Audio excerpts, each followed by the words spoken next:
هنا يا جماعة الخير حرام عليكم ولا واحد من عيالكم، ما أنتم هي بجنة، روحوا أنتم للجنة، خلنا نلحقكم حنا، خلوا عيالكم يروحوا للجنة.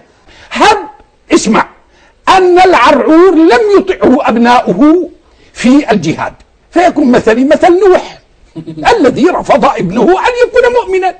فإذا قلت لأبنائي جاهدوا، قال لن نجاهد، إما أن نشتغل معك في الإعلام، وأما نشتغل بالإغاثة، وأما نروح على باريس، أما ما بدنا نجاهد. فقلت لهم أنتم تبقون معي في الإغاثة وفي الجرحى، هذا واحد وانتهى الجواب.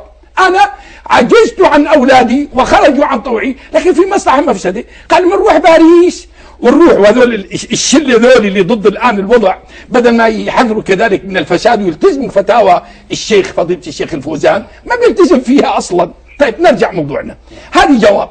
فهل يلام نوح على ابنته على زوجته وعلى ابنه؟ وهل يلام رسول الله صلى الله عليه وسلم على عمه وعمه؟ اثنين. اقسم بالله العظيم اولادي يجاهدون، واقسم بالله العظيم واحد منهم الان بالشام. شو رأيك؟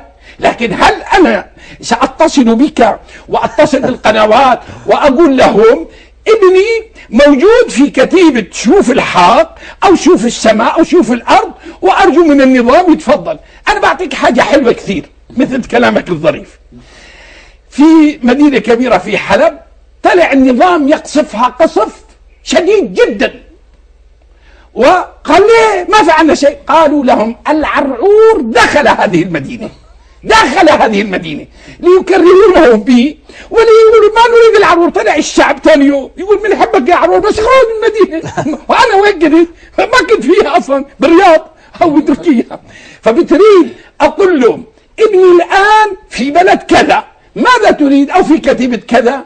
أمس اتصل في قائد أحد الكتائب قال لي سوينا عملية 66 واحد من شبيحة نظام راحوا، قال لي ثم أعلناها باسم آخر، اسم كذا هوائي.